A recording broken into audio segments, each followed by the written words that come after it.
मानक चंद, कमला देवी, राकेश, नीतू, ऋषभ और Ayushi Musharraf, B123, Sethi colony, Jaipur. Shri Parshwanath re rolling mills limited, Durgapur 1, Bardhaman, West Bengal. Amita Jain, पत्नी अनिल कुमार जैन, संगीता जैन, पत्नी विपिन कुमार जैन। श्रीमती शशि बाला जैन, श्रेयांश जैन, श्रीमती अनुपमा जैन, शरीश जैन, श्रीमती शची जैन, चेतन जैन, अस्मित जैन, 54B, नवीन नगर, सहारनपुर, उत्तर प्रदेश। यशपाल जैन, श्रीमती सूरज जैन, शाहगढ़, सागर, मध्य प्रदेश। श्रीमती कमला देवी पाटनी, धर्मपत्नी स्वर्गीय श्री मदन लाल जी पाटनी, सुपुत्र राजकुमार पाटनी, कैलाश चंद पाटनी, प्रकाश चंद पाटनी, प्रदीप कुमार पाटनी, अनिल कुमार पाटनी, इम्फाल, मणिपुर। लक्ष्मी देवी जैन, सीमा जैन, धर्मपत्नी श्री अशोक जैन, मेहुल जैन, शाश्वत जैन, प्लॉट नंबर 658, महावीर नगर, प्रथम, जयपुर, राजस्थान। श्री दिगंबर जैन, महिला शास्त्र सभा, सूर्यनगर, गाजियाबाद। श्री सन्मति महिला मंडल, श्री दिगंबर जैन मंदिर, सेठी कॉलोनी, आगरा रोड, जयपुर। जय जिनेन्द्र तज्जयति परम ज्योतिः समं समस्तैरनंत पर्यायै दर्पणतलैव सकुला प्रतिफलति पदार्थमालिका यत्र। पंच परमेष्ठी भगवान की जय। पुरुषार्थ सिद्धिपाय नामक महान ग्रंथ में सम्यक दर्शन के अंगों की चर्चा हो रही है। 7 अंगों की चर्चा हो गई। आज अंतिम अंग की चर्चा है, प्रभावना अंग की। जरा सोचे तो हमने इन अंगों में क्या क्या पढ़ा। सबसे पहले उन्होंने बताया सम्यक दर्शन का स्वरूप क्या है। 7 तत्वों का जैसा का तैसा श्रद्धान करना सम्यक दर्शन है। इस संबंध में हमने कुछ थोड़ा और भी बताया था। ये बताया था सबसे पहले सच्चे देव शास्त्र गुरु की परिभाषा समझे। सच्चा देव कौन? जो वीतराग हो, सर्वज्ञ हो और हितोपदेशी हो। जो रागी द्वेषी है, जो वस्त्र परिग्रह सहित है, नहीं, वो कभी भी सच्चा देव नहीं होता। इसलिए उसकी वंदना नहीं करनी। हमारे द्वारा वंदित कौन है? 9 देवता, 5 परमेष्ठी, जिन वाणी, जिन धर्म, जिन चैत्य और चैत्यालय।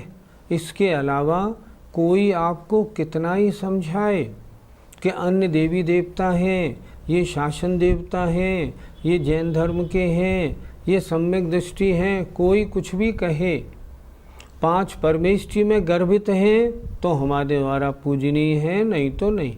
सम्यक दृष्टि ऐसा होता है। तो पहले सच्चे देव, सच्चे शास्त्र, जो प्राचीन आचार्यों की मूल संघ की पद्धति है, उनके अनुसार जो शास्त्र लिखे गए हैं, जो बड़े बड़े आचार्यों ने लिखे हैं, ये पठनीय हैं।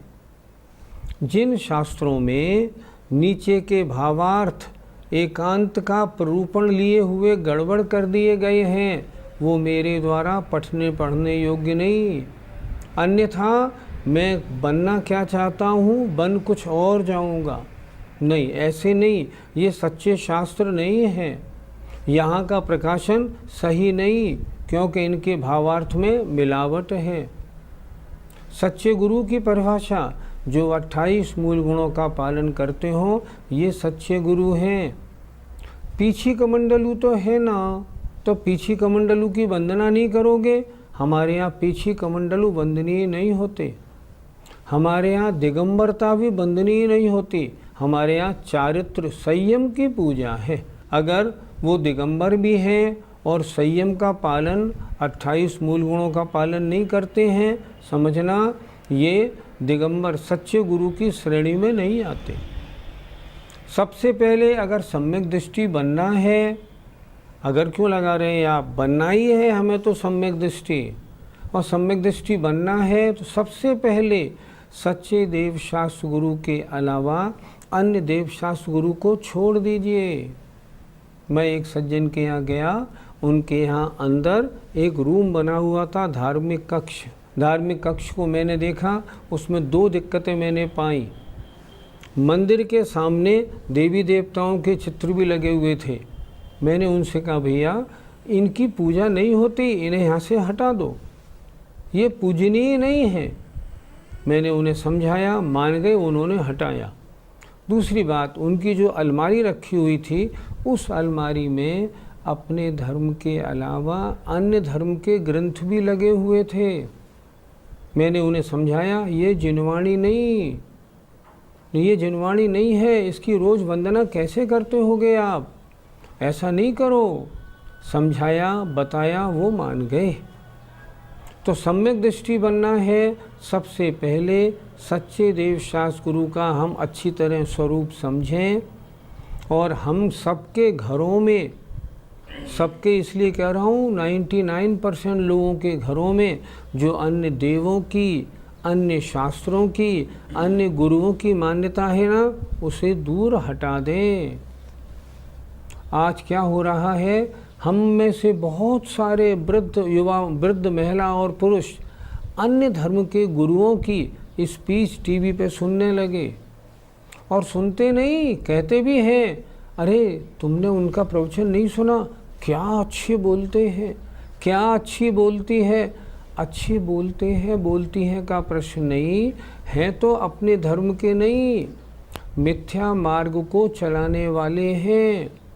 इनकी मन वचन से प्रशंसा, इनको देखना, इनको सुनना सब सदोष है, नहीं सुनना।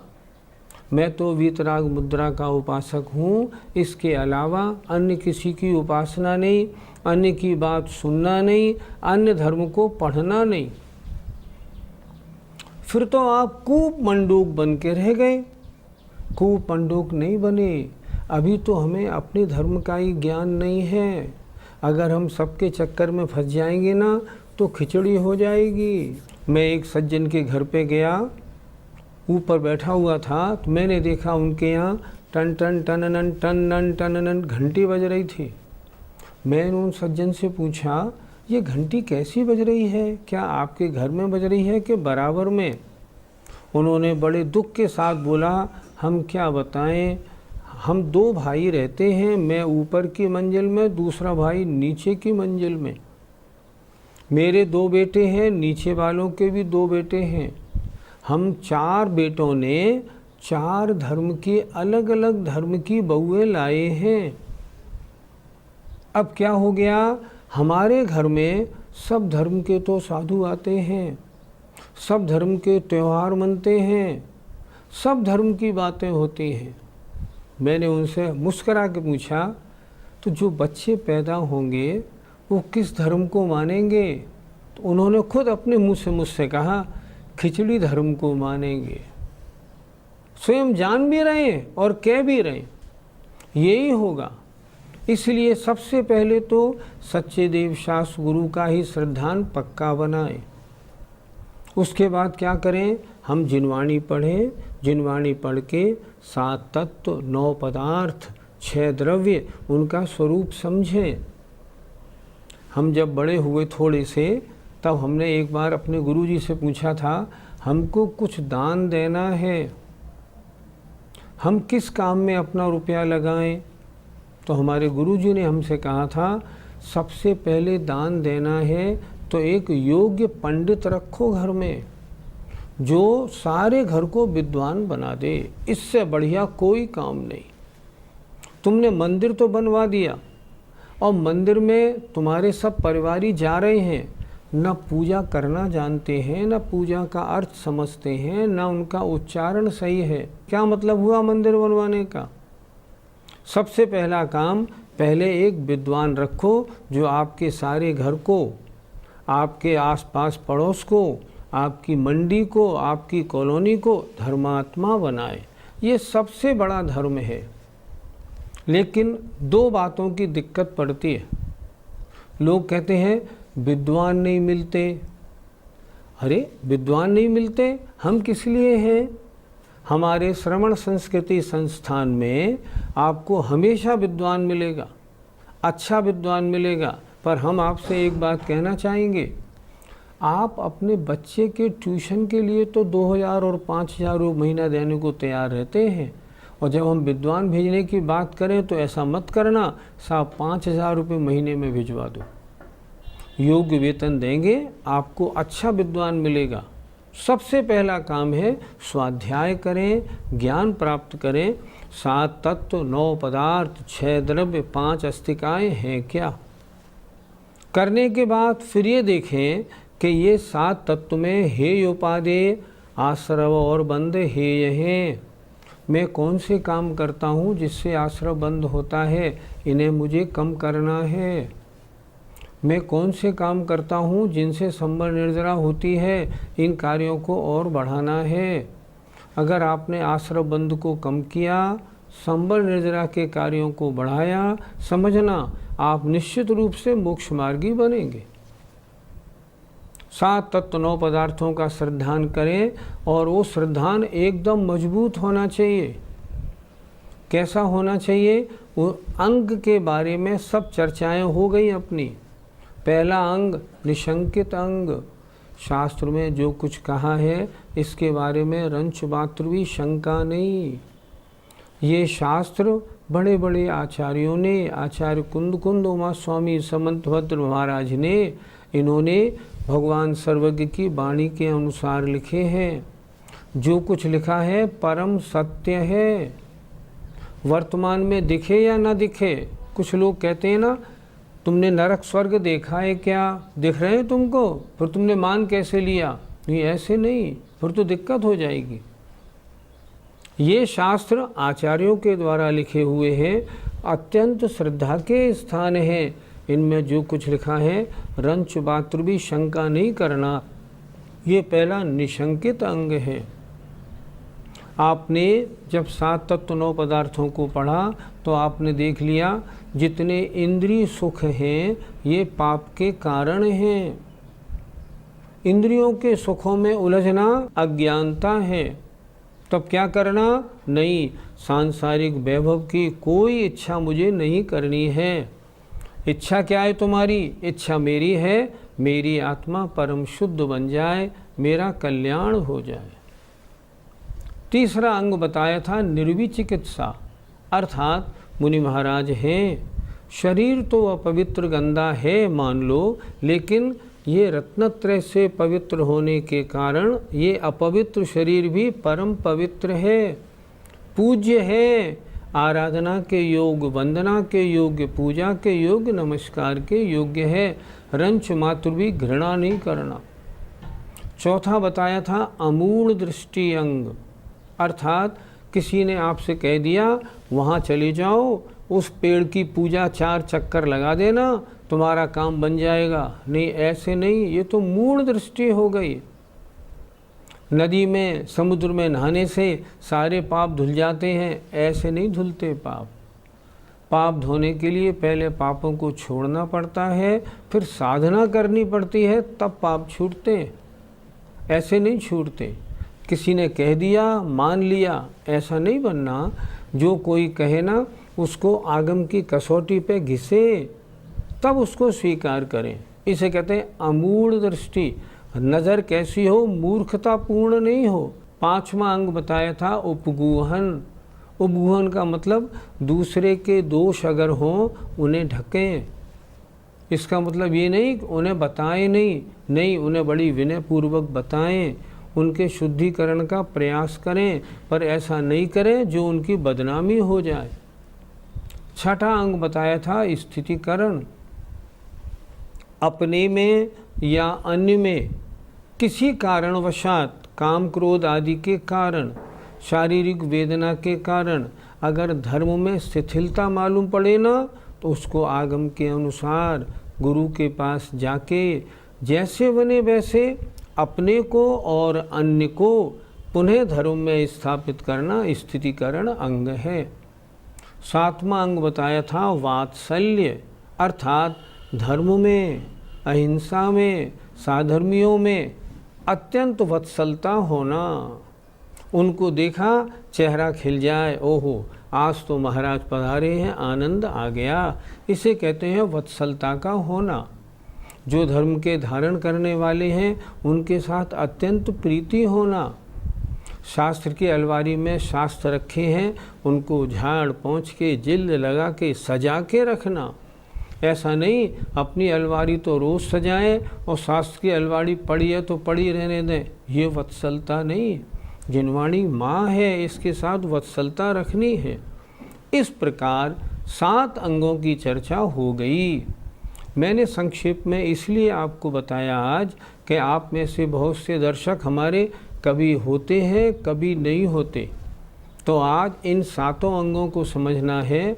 ज़रा दूरबीन लगा के अपनी आँख में देखिए कि आप में इन 7 में से कौन सा अंग नहीं है, कौन सा अंग कमज़ोर है। जो अंग कमज़ोर हो उस अंग को मजबूत करें और जो अंग है नहीं उसे अपने में लाएं। अगर ऐसा करेंगे तो क्या होगा? जरूर सम्यक दर्शन होगा, अंग सहित होगा, शुद्ध सम्यक दर्शन होगा और आपको कल्याण के मार्ग की ओर ले जाएगा। तो आइए अब एक अंतिम अंग और बचा है, प्रभावना। अब उसकी चर्चा करते हैं। किताब में देखिए, आत्मा प्रभावनीयो, आत्मा प्रभावनीयो, रत्नत्रय तेजसा सततमेव, रत्नत्रय तेजसा सततमेव, दान तपो जिन पूजा, दान तपो जिन पूजा, विद्यातिशयैश्च जिन धर्मः, विद्यातिशयैश्च जिन धर्मः। बोलिए, आत्मा प्रभावनीयो, रत्नत्रय तेजसा सततमेव, दान तपो जिन पूजा, विद्यातिशयैश्च जिन धर्मः। आत्मा प्रभावनीयो, आत्मा की प्रभावना करनी चाहिए। कैसे करें? रत्नत्रय रूपी तेज से। कब करें? सततम एव, निरंतर ही। क्या अर्थ हुआ? आत्मा की निरंतर ही रत्नत्रय रूपी तेज से प्रभावना करनी चाहिए। ये अपनी बात हो गई। प्रभावना अपनी भी होती है और धर्म की भी होती है। अब धर्म की प्रभावना कैसे करें? दान के द्वारा, तप के द्वारा, जिन पूजा के द्वारा और विद्या, इनकी अतिशय माने विशेषताओं के द्वारा जिन धर्म की प्रभावना करनी चाहिए। पंडित जी, अपनी प्रभावना कैसे करें? अपनी आत्मा की प्रभावना रत्नत्रय रूपी तेज से होती है। अर्थात मुनि बने तो ऐसा मुनि बने जो जो देखे वो ये कहे, देखो तो सही रत्नत्रय का कैसे पालन करते हैं। वाह, ये तो ऐसा लगता है जैसे चौथे काल के मुनि हों। इनको देख के तो और जितने अन्य धर्म वाले हैं वो भी उनके पास आके मस्तक झुकाते हैं कि ऐसी हमने, ऐसा रत्नत्रय, ऐसा तेज, ऐसी साधना हमारे अन्य धर्मों में भैया नहीं होती। तुम्हारे ये साधना जो है ये बहुत ही उत्कृष्ट है। अगर ऐसा है तो धर्म की प्रभावना होती है। निरंतर अपने आत्मा को रत्नत्रय के तेज से और बढ़ाना, रत्नत्रय के पालन में और ज़्यादा लगे रहना, इससे अपने निज की प्रभावना होती है। पंडित जी, दान के द्वारा धर्म की प्रभावना कैसे करें? दान के ऐसे कार्यक्रम, दान ऐसा करें जो लोग देखें और कहें क्या दान किया है। मंदिर ऐसा बनवाए जो लोग कहें मंदिर देखना है तो भैया उनका देखो क्या मंदिर है, अंदर घुसते ही एकदम शांति का अनुभव होता है। दान ऐसे दे जो आसपास पड़ोसी सारे ये कहें भैया सच्चा जैनी तो यही है।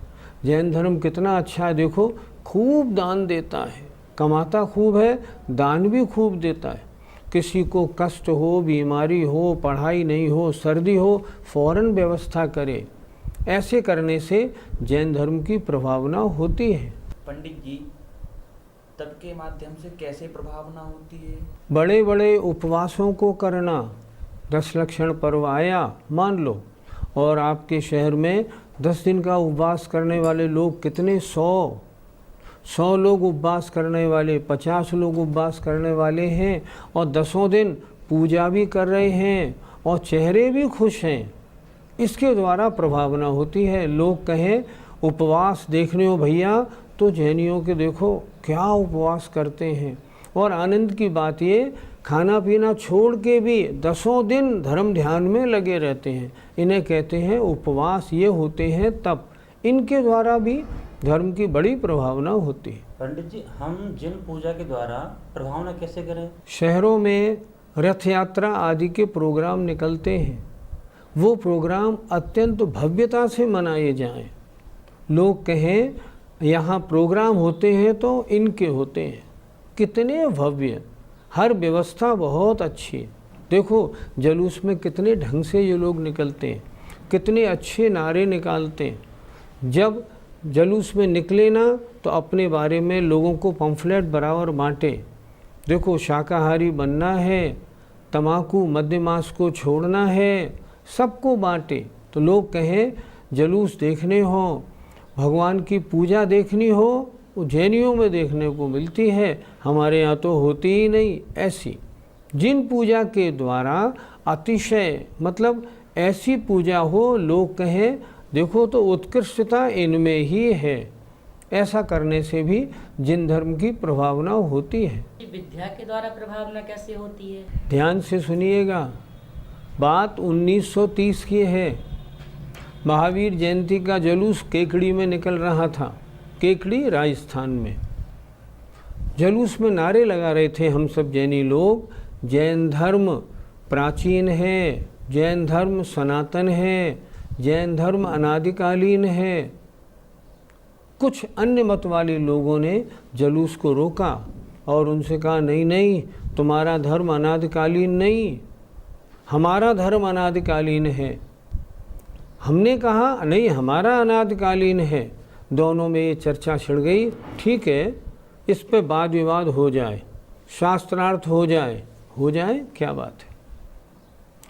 दिनांक तय हो गई और केकड़ी के जो कलेक्टर साहब थे उनके सानिध्य में शायद वहाँ के रामलीला ग्राउंड जो बड़ा ग्राउंड था उसमें 1930 में शास्त्रार्थ का आयोजन किया गया। सामने वाले पक्ष ने भी अपने बड़े बड़े विद्वान बनाए और हम दिगंबर जैनों की तरफ से पंडित राजेंद्र कुमार जी अम्बाला वाले उसमें पधारे थे। वाद विवाद शुरू हुआ, वाद विवाद चलना था, व्यवस्था बहुत अच्छी थी। उस समय 1930 में 20,000 लोगों ने उस शास्त्रार्थ को देखा। पहले 4 दिनों में सामने वालों ने और हमारे बीच में जो वाद विवाद हुआ, उस वाद विवाद में सामने वालों ने हथियार डाल दिए। नहीं, हम पे इनकी बातों का जवाब नहीं है।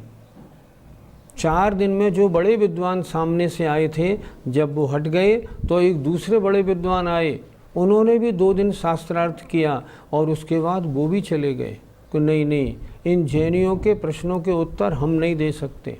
क्या हुआ? जैन धर्म की जय जयकार हुई। ये है विद्या के द्वारा धर्म की प्रभावना, अजेय है।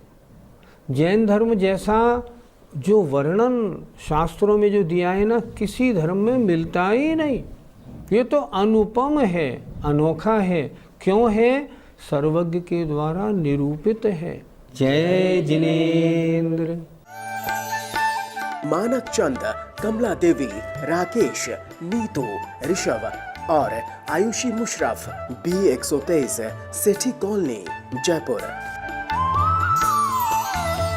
Shri Parshwanath re rolling mills limited, Durgapur 1, Bardhaman, West Bengal. Amita Jain, पत्नी अनिल कुमार जैन, संगीता जैन, पत्नी विपिन कुमार जैन।